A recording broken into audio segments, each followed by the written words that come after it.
Unidos, o que estamos observando através desses e-mails de Fauci nada mais é que uma ação dos globalistas que sabiam que não poderiam esconder certas informações e evidências por muito tempo. Por isso, a tática usada por eles e pelo jornalismo é de manipular a narrativa. Os sites de notícias relacionados ao serviço de inteligência sabem muito bem como construir mitos e derrubá-los. Os republicanos e os democratas estão em guerra desde a era Trump. A divergência entre os partidos só aumentaram. Os republicanos criaram grupos de estudos e pesquisas independentes que funcionam como uma espécie de governo paralelo. E através dessas investigações, muitas informações importantes começaram a ficar evidentes. A notícia dos e-mails de Fauci, que foi publicada pelo site BuzzFeed, pelo Washington Post, já era prevista. Por isso, a tática de trazer a notícia em primeira mão e manipulá-la pelos próprios globalistas. Um título quase que de solidariedade foi dedicado aí ao doutor intocável e queridinho da mídia. Os e-mails de Anthony Fauci revelam a pressão que caiu sobre um homem. Todo o mainstream, neste momento, tem que defender essa narrativa. Os fact-checkers, ou melhor, os vassalos dos dominos, entraram mais uma vez em ação e a narrativa tem que ser a mesma no mundo todo.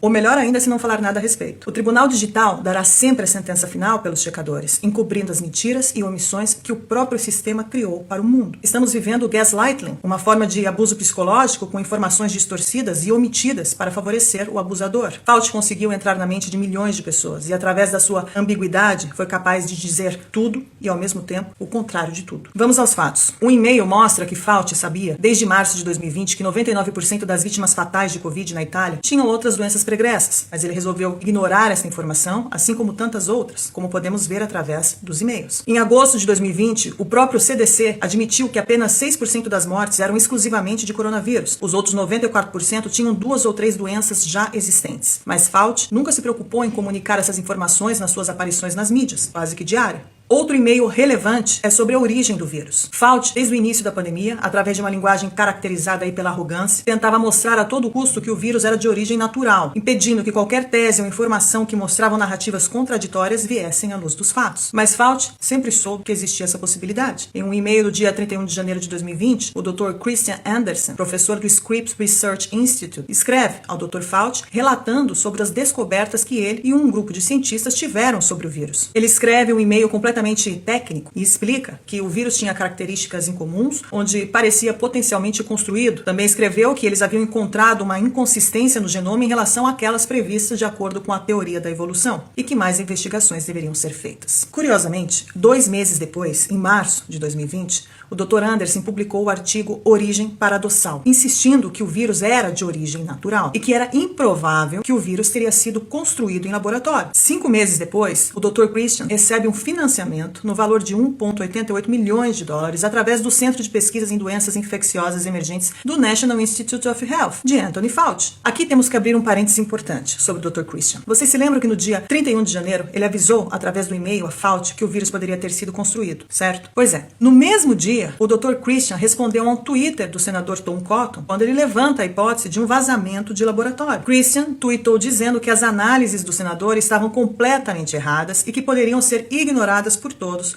com segurança. No dia 6 de junho, o Dr. Christian deleta sua conta nas redes sociais, depois dos vazamentos dos e-mails com Fauci, porque a pressão popular foi grande. As pessoas começaram a ir até o seu perfil para questioná-lo, o porquê que em suas redes sociais ele dizia exatamente o contrário do que ele havia escrito ao Dr. Fauci. Em 2014, o governo Obama proibiu a pesquisa de gain of function no país, assim como os experimentos financiados pela EcoHealth Alliance, após cientistas advertirem que isso poderia levar a uma pandemia global de um vírus geneticamente modificado.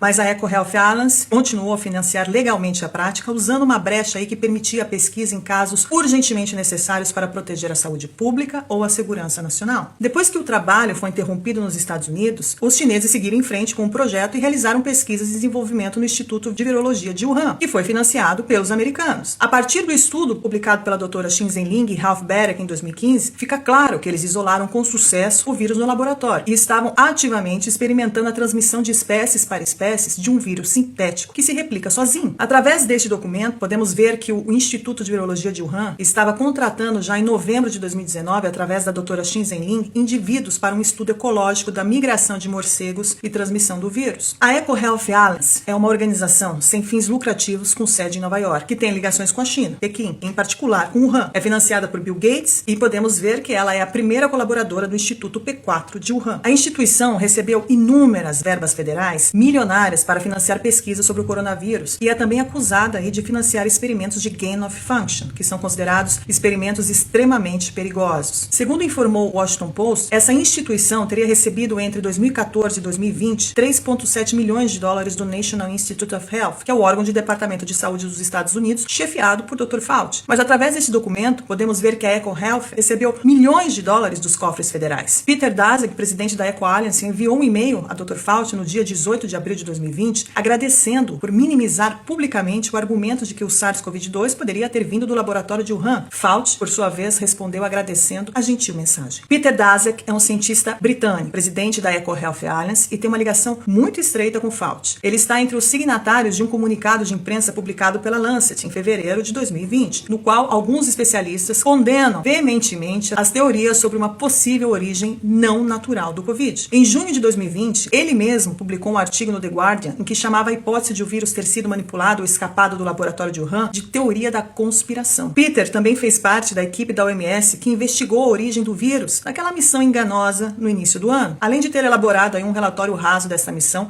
que foi duramente criticado. Peter Daszak, Ralph Baric e Shizhen Lin são os mesmos cientistas que estão envolvidos nas pesquisas onde afirmam que o vírus pode ser, sim, criado em laboratório. Ou seja, eles são o contrário de tudo que eles mesmos estudam e escrevem. Fauci, por sua vez, mentiu durante a audiência do Senado americano sobre o coronavírus, onde foi apontado o estudo entre Ralph Baric e Shizhen Lin como evidência de que os Estados Unidos apoiou a pesquisa de ganho de função na China. Perguntaram a Fauci se ele ainda financiava o laboratório de Wuhan pelo National Institute. Fauci respondeu ao senador que ele estava completamente incorreto e que o National Institute não financia pesquisas de ganho de função no Instituto de Virologia de Wuhan. Ele ainda disse que o Dr. Baric não está fazendo pesquisas de ganho de função e, se estiver, está de acordo com as diretrizes e está sendo conduzido na Carolina do Norte e não na China. O problema é que as evidências mostram, mais uma vez, tudo o contrário do que foi dito por Fauci. Mark Zuckerberg não hesitou em mandar um e-mail a Fauci oferecendo ajuda e se colocando completamente à disposição do sistema. O resultado deste e-mail sabemos muito bem qual foi. Resultou no cancelamento de milhares de posts, milhares de contas, criaram rótulos como teoria da conspiração, complotismo, negacionismo, censuraram e começaram a ameaçar e perseguir os seus usuários através de mensagens sem direito a respostas. Curiosamente, 4 dias antes do vazamento dos e-mails, o Facebook, através de uma nota, comunicou que não iria mais remover publicações sobre a origem do vírus. Típica estratégia de quem não quer ser acusado de ser cúmplice. Nesta trama, os globalistas estão todos unidos com a esquerda e também com o Partido Comunista Chinês. A China é um país extremamente importante e hoje ele serve como um campo de batalha. Tem muitos interesses em jogo e os objetivos se sobrepõem na questão geopolítica. Vemos que o governo Biden tem interesses bem diferentes, mesmo sendo de esquerda e sendo muito ligado ao Partido Comunista Chinês. Biden não consegue entrar num acordo. Já a China quer uma supremacia econômica e os Estados Unidos,